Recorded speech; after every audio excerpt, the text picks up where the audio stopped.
Bienvenidos a C2G Talk, una serie de entrevistas individuales con influyentes profesionales y líderes de opinión para explorar los retos de gobernanza que plantean una serie de enfoques para alterar el clima.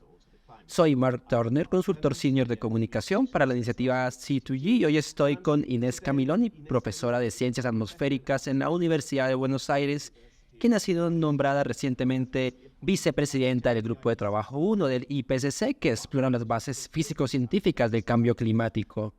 En los últimos años, la profesora Camiloni se ha convertido en una voz relevante en cuestiones climáticas que incluyen la ciencia y la gobernanza de la modificación de la radiación solar, también conocida como geoingeniería solar. Desde su grupo de trabajo en Argentina, investigan los efectos regionales y locales que la modificación de la radiación solar podría tener en el hidroclima de la cuenca del Río de la Plata, que es la cuarta cuenca de drenaje más grande del mundo y que alberga a más de 160 millones de personas. La profesora Camiloni también ha sido coautora del informe de revisión de expertos independientes en marco del Programa de Medio Ambiente de la ONU que investiga la modificación de la radiación solar. A finales del año 2022 amplió su investigación sobre los desafíos en torno a SRM y presentó una charla en TEDx Río de la Plata llamada Geoingeniería Solar, ¿quién controla el termostrato de la Tierra? Inés Camiloni, bienvenida a C2G Talk. Muchas gracias. Bueno, empecemos felicitándole por su reciente nombramiento como vicepresidenta del IPCC. ¿Puede contarnos un poco en qué consistirá su trabajo allí? Bueno, ser la vicepresidente del IPCC tiene como función trabajar junto con los copresidentes y también con los miembros del Consejo del Grupo Intergubernamental de Expertos, el IPCC. Entre todos, prepararemos el plan de trabajo para el séptimo ciclo de evaluación que acaba de empezar. También tenemos que iniciar una estrecha colaboración con los autores para asesorarles y formarles en algunas cuestiones relacionadas con las incertidumbres, cómo gestionamos estas incertidumbres, por ejemplo, en el IPCC, y estar presentes en todas las sesiones de aprobación de los informes, así como formar parte de la selección de autores e investigadores y participar en las reuniones exploratorias durante la preparación de los informes. Así que es un papel muy activo para los próximos 7 años. En su opinión, ¿cuáles son los grandes retos que debe abordar el IPCC en este séptimo ciclo de evaluación? ¿Cuáles son los grandes temas que estamos analizando? Ya sabemos mucho, pero ¿qué necesitamos saber de más? Pienso que una de las grandes cosas que deberíamos hacer es producir informes más concisos. El último sexto informe de evaluación del Grupo de Trabajo 1 pesa más de 6 kilos en la versión impresa de los 2 volúmenes. Es realmente una tarea muy compleja llegar a leer toda esta información y es bueno tal vez para la comunidad científica, tal vez, pero queremos producir, creo que debemos producir algo más conciso, algo más legible de lo que tenemos ahora. Y la otra cuestión es que hasta ahora la idea desde el Grupo Intergubernamental de Expertos consiste en destacar cuestiones políticas y de gobernanza y no tanto hacia una política prescriptiva, pero cada vez es más necesario proponer soluciones. Así que creo que esto es algo que deberíamos describir. Se trata de que el mundo pueda ver en el grupo intergubernamental de expertos para que se forme una voz más fuerte, no solo en temas científicos, sino también en torno a los mensajes urgentes y lo que se debe hacer durante los años futuros, los años próximos. Bueno, qué interesante. Realmente sabemos que hay un gran debate en torno a esto, así que estoy desde ya adelantando a ver cómo evoluciona. Volvamos a su trabajo sobre la modificación de la radiación solar, que es obviamente algo en lo que la iniciativa C2G está muy comprometida. En primer lugar, ¿qué es y qué le atrajo a trabajar en este tema? Tal vez empiece por responder a la segunda pregunta primero.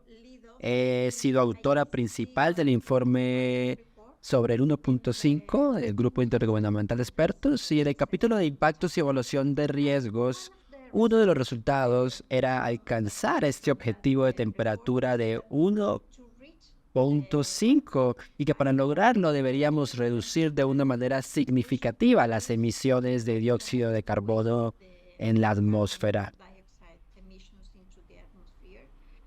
La cifra fue realmente aterradora, ya que debemos reducir más de un 40% las emisiones con respecto a del año 2010. Y en este capítulo sobre impactos y riesgos también mostramos que ese medio grado que existe entre 1.5 y los 2 grados muestra realmente un riesgo importante que aumenta el riesgo asociado a este medio grado. Así que la urgencia de reducir las emisiones a la atmósfera era realmente algo importante. Y cuando vi estas cifras sumado a que las emisiones siguen aumentando, empiezo a escuchar esta idea acerca de la ingeniería solar o la ingeniería climática o la intervención climática, que había algo más en este, digamos, pliego de estrategias que se puede considerar cuando hablamos de las soluciones basadas en el cambio climático, pero en particular aplicadas al sur global o a la región de América Latina. Y allí nadie estaba hablando de esto. Yo decidí que deberíamos tener una información local, que deberíamos conocer más sobre los posibles impactos, porque con esas cifras, con esos números en mente, podríamos avanzar en esa dirección si es que queremos realmente evitar los peores riesgos del cambio climático. Hablaremos un poco más adelante sobre el hemisferio sur, el sur global, como lo denominaremos en esta entrevista, y su participación en esta investigación. Pero si pudiéramos dar un paso atrás, en primer lugar, quizás abordaríamos cuáles son las grandes cuestiones que plantea la modificación de la radiación solar y también cómo hablamos realmente acerca del tema y cómo podemos analizar este tema. Se considera que es un método viable para reducir el riesgo climático y que crea nuevos riesgos propios. ¿Cómo podrían los científicos analizar y comunicar estos dos riesgos distintos y equilibrarlos, particularmente si se tiene en cuenta la incertidumbre a la que nos hemos referido previamente, y especialmente las cosas que no sabemos y las cosas que no sabemos que no sabemos? Lo primero será identificar lo que realmente no sabemos todavía. Y entonces podemos señalar cuáles son los riesgos para las diferentes regiones, para los diferentes sectores. Hay que tener en cuenta que existen distintas estrategias de modificación de la radiación solar que incluyen la introducción de nuestros recursos en la estratosfera, así como también el brillo de las nubes marinas o el cambio del albedo de la superficie terrestre. Hay distintas estrategias y el efecto o las consecuencias potenciales de cada una de esas estrategias son realmente diferentes. Así que lo primero será identificar qué estrategia funciona para cuál riesgo particularmente. ¿Queremos enfriar todo el planeta o queremos enfriar una zona particular para protegerla del aumento de las temperaturas? Si queremos enfriar de pronto todo el planeta, quizá deberíamos pensar en la inyección de aerosol estratosférico. En realidad no hay una sola pregunta porque depende de la estrategia. Incluso cuando consideramos la inyección de aerosol estratosférico, por ejemplo, si queremos enfriar el planeta 1 grado o medio grado, ¿y por cuánto tiempo? Entonces los posibles riesgos van a ser completamente distintos dependiendo de la estrategia que se implemente. Esto es lo primero que deberíamos tener en cuenta.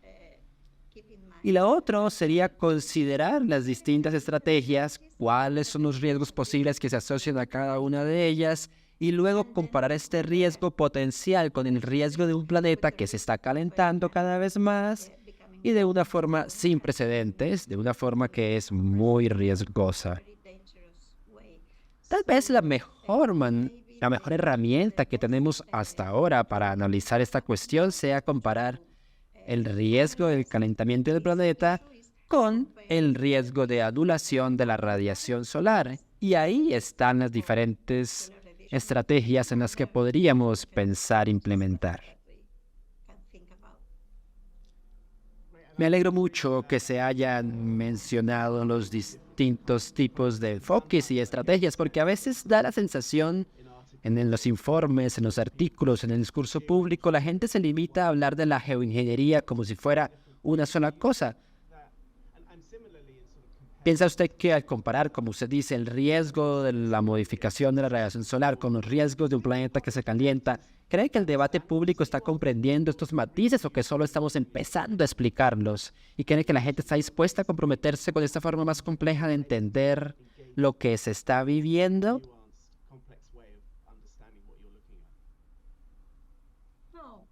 No, creo que es realmente para entender en realidad qué estamos tratando de producir información sobre este marco de riesgos. Creemos que es la mejor manera de entender realmente cuáles son los posibles impactos de la modificación de la radiación solar y compararlos con el cambio climático. Y tal vez esa sea la mejor herramienta que tenemos para tomar una decisión acerca de si es una buena o una mala idea, o si es algo que todavía tenemos que saber más para tomar una decisión.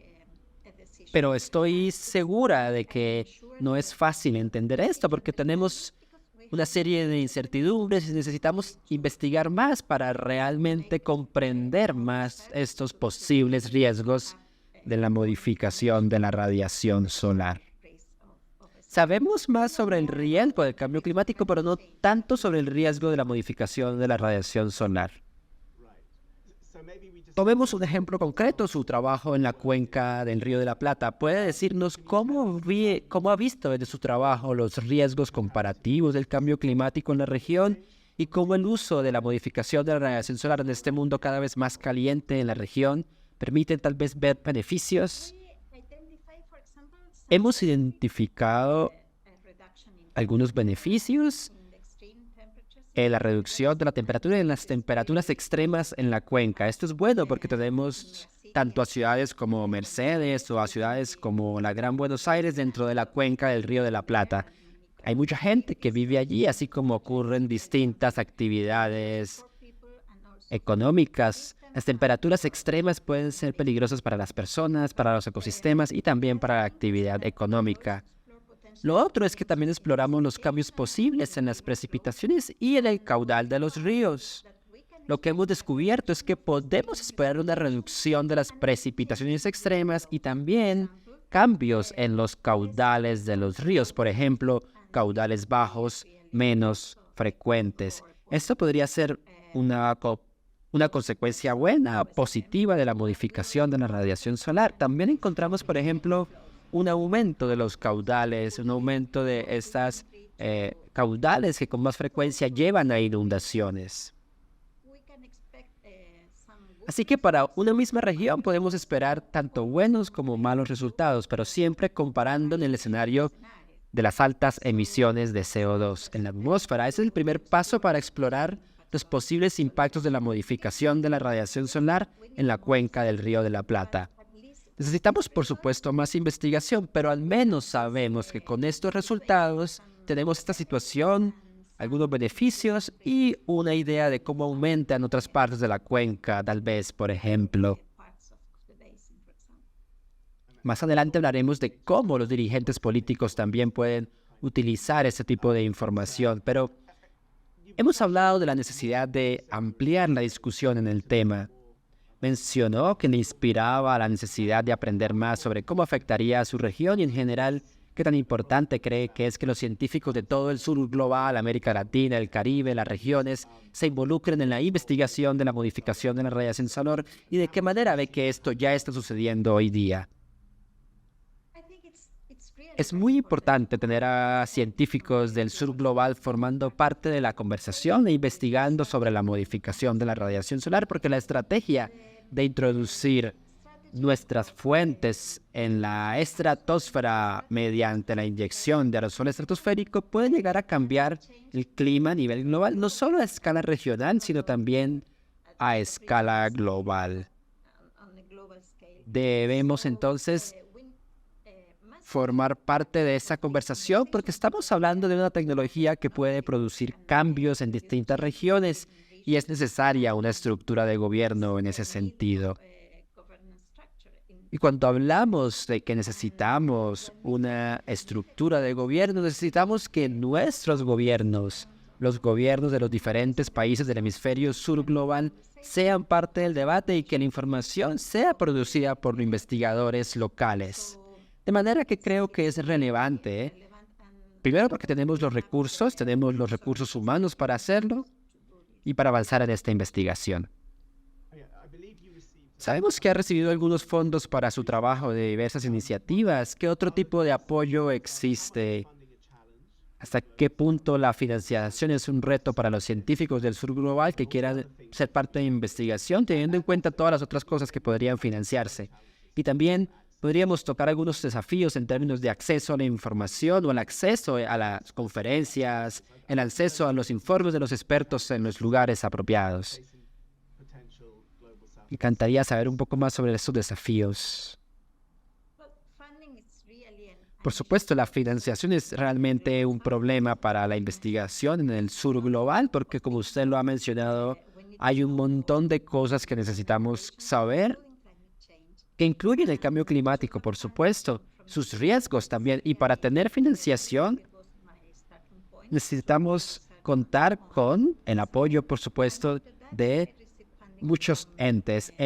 Fue mi punto de partida para investigar sobre la modificación de la radiación solar. Desde ahí yo comencé a recibir financiamiento de una agencia nacional de Argentina y esto es realmente importante porque el apoyo de esta agencia de investigación me permitió avanzar investigación en mi propio país. De todas maneras, la financiación es limitada cuando pensamos que necesitamos más recursos, cuando necesitamos formar parte de distintos eventos, cuando tenemos que publicar nuestra investigación en distintos medios y eso resulta algo muy costoso de llevar a cabo. Así que en ese sentido la financiación sí es necesaria, por supuesto. Es un punto de partida, pero quizás se podría hablar de distintas agencias globales participando en esta financiación. Es importante que las agencias de investigación vinculen el trabajo de los científicos del sur global con la cooperación de los científicos del norte global, de los países del hemisferio norte. Y de esta manera podemos ver que la cooperación que se establece, o que se podría establecer entre el hemisferio norte y el hemisferio sur, es realmente una cooperación que permite avanzar en diferentes financiaciones, distintas investigaciones de diferentes instituciones. La modificación de la radiación solar es muy controversial, sobre todo en los países del hemisferio norte. Me pregunto hasta qué punto algunas de las organizaciones no gubernamentales, los científicos y otras personalidades se oponen cada vez más a la modificación de la radiación solar y a todas las acusaciones de que esto nos está alejando de lo que deberíamos realmente hacer, de que esto no es natural. ¿En qué medida afecta toda esta acusación a los científicos? ¿En qué medida representa un problema para los científicos? ¿Cuánto les desanima a la hora de avanzar en su trabajo de investigación? Me interesa mucho saber cuál ha sido su experiencia, doctora Camilón, y sobre todo a partir de lo que nos cuenta y del escepticismo en la región. Sí, no es fácil, y no lo digo porque otros científicos digan que no se deberían estudiar los impactos posibles de la modificación de la radiación solar en esta región, sino quizás porque las organizaciones no gubernamentales o por la gente que realmente no entiende el significado de nuestra investigación y por qué estamos investigando sobre esto. A veces no es muy cómodo investigar, no es muy cómodo ser parte de este debate, pero creo que podemos llegar a mecanismos de diálogo y sobre todo que la idea principal es que estamos haciendo es una exploración para permitirnos entender cuáles son los riesgos posibles. No estamos diciendo que se debe hacer esto o que se debe hacer lo otro, pero lo que estamos diciendo es que si alguien va a hacerlo, podrían haber estos resultados en la región. Y en ese sentido creo que podemos gestionar la situación, ya que contamos con el apoyo de la Agencia Nacional investigación para eso, y eso es importante cuando te enfrentas a críticas y cuando lo explicas de una manera específica. Y cuando te enfrentas a las críticas y lo explicas de la manera que lo explicas, no digo que debamos hacerlo, que necesitemos saber qué pasaría en nuestra región, pero ¿te parece que los críticos aceptan estas posturas algunas veces? ¿Crees que la gente está llegando a estar de acuerdo? Algunas veces sí, algunas veces no, porque hay posiciones radicales acerca del tema y se asocia por lo general la ingeniería solar con las estelas químicas y todo lo que se ve que ocurre en el cielo. Es difícil convencer a la gente de que esto no es realmente algo que se da por hecho, sino que está ocurriendo desde la investigación, desde el reconocimiento de nueva información, pero que también queremos que el público en general, que no tiene un conocimiento científico sobre la atmósfera y los diferentes procesos climáticos. Hacemos ahora algunos de los procesos de la ONU. Usted ha sido una de las coautoras del informe Una atmósfera o el informe de expertos independientes. En particular, se afirma que la modificación de la radiación solar es la única opción que podría enfriar el planeta en unos años, lo que es una afirmación bastante audaz. Quizá podría explicarnos cuáles son, en su opinión, las principales recomendaciones de este informe y también hablar un poco de la reacción que ha suscitado. Las recomendaciones son que, por supuesto, la mitigación es la acción climática más importante.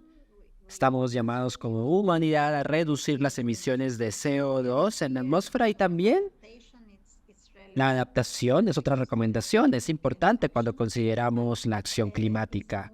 Pero de alguna manera no estamos en camino de limitar los gobiernos globales a 1.5 grados Celsius en la temperatura. Así que necesitamos avanzar en investigación sobre estas tecnologías. No sabemos lo suficiente para decidir ahora y hemos identificado que hay algunos beneficios, por ejemplo,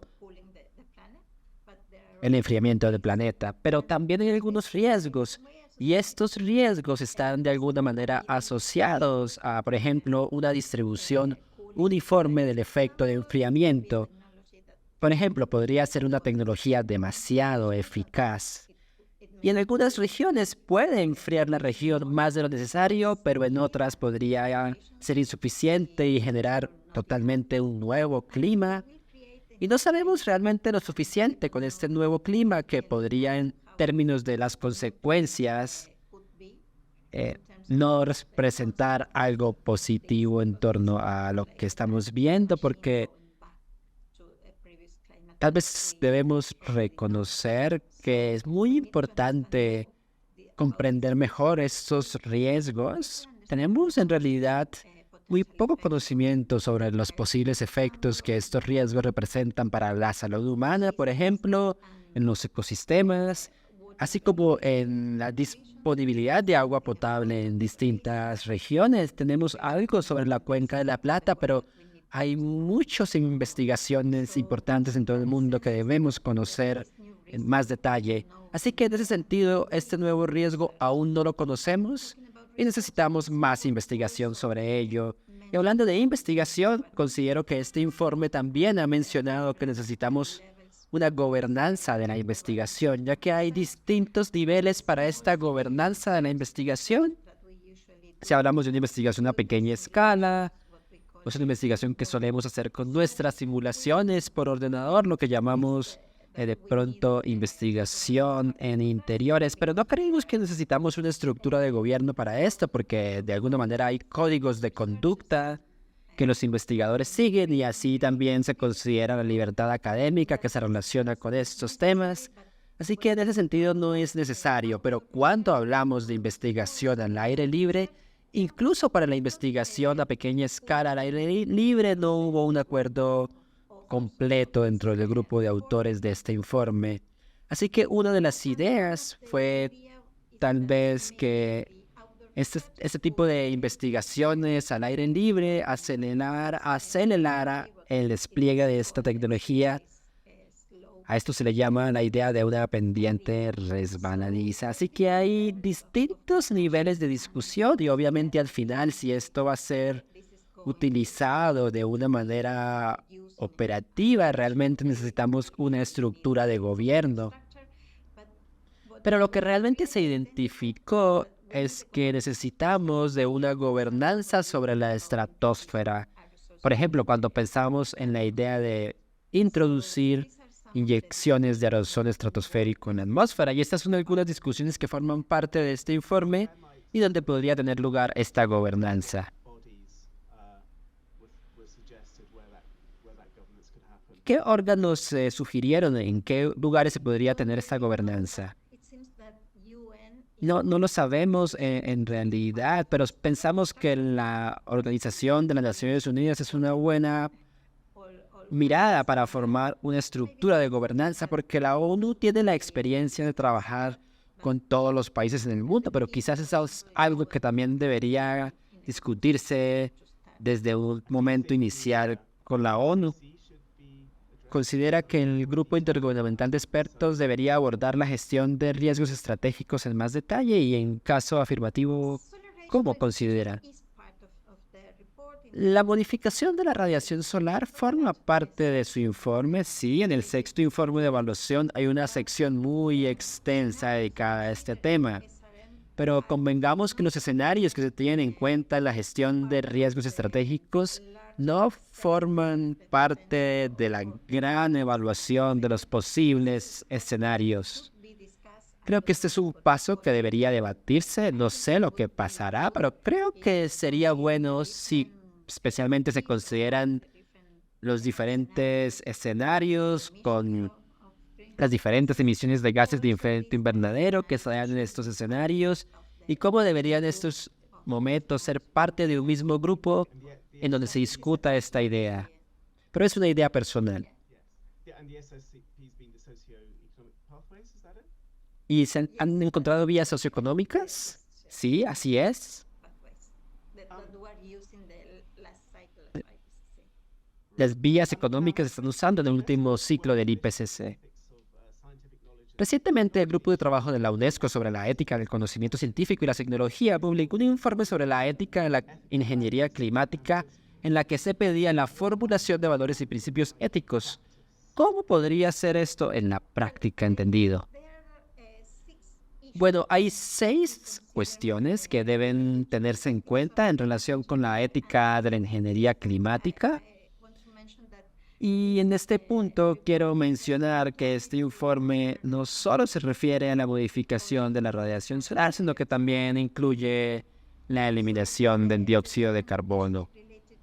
Así que las distintas cuestiones relacionadas con la ética, en un primer lugar, hacen referencia a la gobernanza. Cuando hablamos de cambiar el clima global, necesitamos una estructura de gobernanza y también una estructura de participación global. Necesitamos que todo el mundo participe en ese tipo de conversaciones, incluido el sur global y los diferentes grupos que aquí se comprenden, los grupos indígenas, los pueblos, las mujeres, los jóvenes. El conocimiento científico y la comunidad científica también tienen un papel importante que desempeñar en este debate porque necesitamos producir más información, necesitamos más investigación y necesitamos que los investigadores tanto de las ciencias físicas como de las ciencias sociales, participen en este debate. Necesitamos reforzar la capacidad. El desarrollo de capacidad es otra cuestión importante. Necesitamos más investigadores en los distintos ámbitos de esta conversación. Necesitamos educación porque necesitamos comunicar lo que sabemos y lo que no sabemos, y los riesgos posibles y los beneficios posibles que esta tecnología puede tener. Y el último punto estaba relacionado con la concienciación y cómo la UNESCO podría liderar de alguna manera la discusión sobre la ética del despliegue posible de esta tecnología. Una cosa que me interesa sobre la ética es que a veces se está teniendo una conversación entre una persona y otra acerca de la modificación de la radiación solar y nos damos cuenta de que no se está conectando de alguna manera el hilo de la conversación, llega un momento en el que nos damos cuenta que se usan marcos éticos distintos. Digamos que una persona en esta conversación está utilizando un marco de cómo tener el menor sufrimiento, ya sabes, para las comunidades, para los territorios. Y esa es mi medida de si algo es bueno o malo. Así que la otra persona en la conversación podría estar más motivada, podría tener líneas más directas a las cuales implementar, ya sean religiosas, ya saben, cuestiones relacionadas con la madre tierra. ¿Cómo se abordan las conversaciones cuando la gente se acerca a este tema desde marcos éticos tan distintos, desde formas tan distintas de analizar el mundo? No es fácil y fue difícil durante la preparación de este informe, en esa etapa de preparación, precisamente por eso, porque teníamos personas que provenían de distintas ciencias, de distintas regiones, y la percepción del cambio climático es diferente también entre unos y otros. Pero creo que este último año las precipitaciones extremas y los eventos de temperatura y la escala de esos eventos sin precedentes de alguna manera han movido la línea en esta discusión hacia la posibilidad de que seamos capaces de vivir en todas partes en este planeta o que realmente algunos lugares están pasando por una situación climática en donde nadie podría llegar a vivir en esos lugares debido a las temperaturas cambiantes en el futuro cercano. Y creo que en ese sentido los cambios sin precedentes que estamos viviendo a partir del clima durante el último mes, los últimos meses, ha movido esta discusión, ha avanzado esta discusión en donde es una emergencia y tal vez no es el momento ahora para implementar estas tecnologías, porque tal vez si queremos podríamos hacerlo a escala mundial, pero también es hora de pensar en avanzar en una investigación, en esta investigación y en algún caso tener un insumo listo por si puede implementarse, por si puede llegar a usarse esta generación o la próxima generación, porque no estamos en camino de vivir el resplandor las próximas generaciones de una manera muy buena. No es muy esperanzador esto.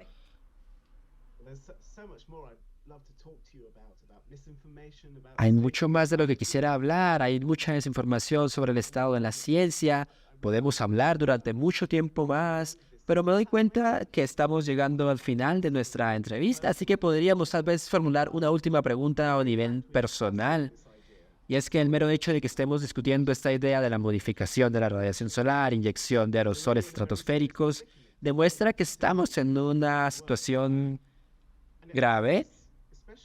Nadie se lo plantearía si no tenemos esta grave situación enfrente. Supongo que dada la confusión que existe y la desinformación puede resultar difícil para un científico ser optimista, mantenerse motivado, sobre todo si se tiene en cuenta la magnitud y la complejidad del problema y la aparente reticencia de los poderosos intereses a implicarse en una resolución posible. ¿Cómo se supera esta situación? ¿Cómo se mantiene una motivación? ¿De dónde sacas la esperanza y la energía? Creo que la motivación es que tal vez tenemos esta tecnología que puede ayudarnos a evitar los aspectos más peligrosos del cambio climático, para evitar así el rebasamiento, el sobrepasamiento de la temperatura y que de alguna manera podamos también ganar algo de tiempo hasta que realmente podamos reducir las emisiones. Creo que esto es lo que me motiva a pensar que tal vez haya una solución temporal, que probablemente no sea la mejor, pero que tal vez haya algo que pueda evitar lo peor, los riesgos peores que representan el cambio climático. Entonces tiene un optimismo fundamental y un optimismo que se basa en la fe del ingenio humano para resolver sus problemas. Creo que conocemos el problema, sabemos que la humanidad es la responsable del problema del cambio climático. También conocemos las soluciones y entre ellas se habla de la salida, del eliminar los combustibles fósiles, pero no lo estamos haciendo de la forma y la velocidad que deberíamos hacerlo. Así que lo que tenemos ahora es al menos la posibilidad de que ese tipo de tecnologías y estrategias puedan ayudarnos durante algún tiempo. Cuando tienes hijos y quieres que ellos vivan en un mundo mejor, tenemos esta obligación de ser de una u otra manera optimistas. Inés Camiloni, muchas gracias por participar en esta conversación con la iniciativa C2G. Ha sido muy gratificante. Gracias. Muchas gracias.